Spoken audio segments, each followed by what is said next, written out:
जुलाई के महीने में आदित्य और उसके दोस्तों ने एक कैंपिंग ट्रिप की प्लानिंग की थी। जगह चुनी गई सतपुड़ा की पहाड़ियाँ। सब कुछ पहले से तय था, यहाँ तक कि उन्होंने एक होम स्टे भी बुक कर लिया था, क्योंकि आदित्य को टेंट में सोना बिल्कुल पसंद नहीं था।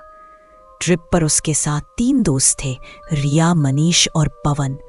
रिया अपने छोटे भाई चिराग को भी साथ लाई थी।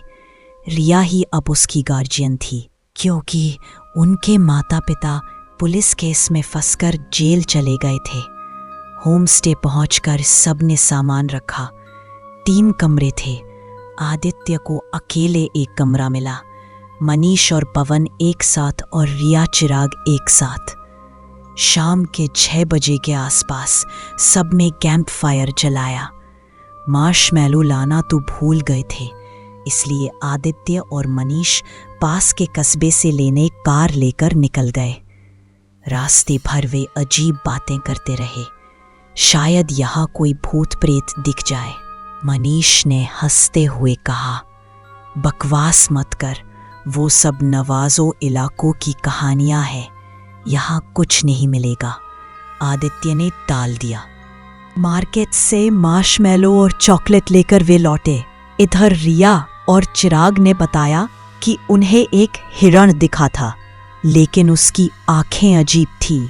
आगे की तरफ कैंप फायर पर खाना पक ही रहा था कि तभी एक अनजान हाइकर आया। उसने अपना नाम जगदीश बताया और बोला कि क्या वो उनके अलाव पर मांस पका सकता है। उसके बैग में अलग अलग मांस था, चिकन, बीफ, हिरण और कुछ ऐसा जो चूअर का। बताया उसने कहा कि उसे ये एक जंगली झाड़ी में रखा कूलर मिला था। रिया ने जिद की कि वही सुअर का मांस उसे चाहिए। सबने मना किया, लेकिन उसने खा लिया। थोड़ी देर बाद उसे उल्टियां होने लगी। रात को जब सब सो गए तो आदित्य को अजीब आवाजें सुनाई देने लगी। खिड़की पर कुछ फेंका गया। जब वो दरवाजे चेक करने गया तो पीछे के दरवाजे से रिया की आवाज आई, मुझे अंदर आने दो। आदित्य ने दरवाजे से झांका, लेकिन बाहर कुछ नहीं था। वह भागकर रिया के कमरे में गया तो देखा रिया तो अंदर सो रही थी और नींद में कोई अजीब सी भाषा में बड़बड़ा रही थी। अचानक उसकी आंखें खुली और वो सीधे आदित्य को देखने लगी। दोनों चीख पड़े। मनीष और पवन भी आ गए। सबको शक होने लगा कि बाहर कोई और है जो उनकी आवाजें नकल कर रहा है। थोड़ी देर बाद फिर खिड़की दीवारों पर दस्तकें होने लगी। बाहर वही आवाजें, कभी रिया जैसी, कभी जगदीश जैसी। पवन ने दरवाजा खोलकर देखा तो बारिश और ठंडी सड़ी गली सी गंध वाली हवा अंदर घुस आई।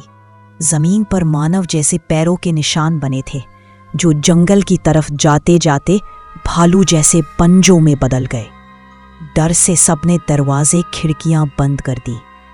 अगली सुबह सबने तय किया कि ट्रिप यहीं खत्म करेंगे, लेकिन बाहर निकलकर देखा तो कार की टायरें किसी ने पाड़ दी थी। नेटवर्क बंद था। मजबूरी में फिर से वहीं रुकना पड़ा। रिया का व्यवहार और भी अजीब होता जा रहा था।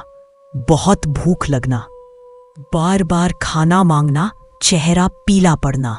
और फिर दोपहर में आदित्य को जंगल से एक ट्रक आता दिखा। चलाने वाला वही जगदीश था। उसने कहा कि वह कार को खींचकर कस्बे तक पहुंचा देगा। सब खुशी खुशी तैयार हो गए, लेकिन रास्ते में सबने देखा कि जंगल में कुछ काला सा साया उनकी गाड़ी के साथ साथ दौड़ रहा था। हवा में बदबू फैल गई। जगदीश घबराकर तेज हॉर्न बजाने लगा और ट्रक को कस्बे की तरफ और तेज दौड़ाया। आखिरकार कस्बे पहुंचकर वे सब बच गए, लेकिन वहां से लौटने के बाद भी रिया वैसी नहीं रही। वह चुपचाप और गुस्सैल रहने लगी। पहले जहां उसे तीखे नमकीन पसंद थे, अब वह मांस खाने की जिद करने लगी। उसका चेहरा गहराता जा रहा था। आंखें धंस चुकी थी। आदित्य ने कॉलेज में भी कम ही देखा। भैया, मुझे अब दीदी के साथ सुरक्षित नहीं लगता। आदित्य अब भी समझ नहीं पाया कि उस रात पहाड़ियों में क्या हुआ था, पर उसे इतना यकीन है, रिया अब वही इंसान नहीं रही।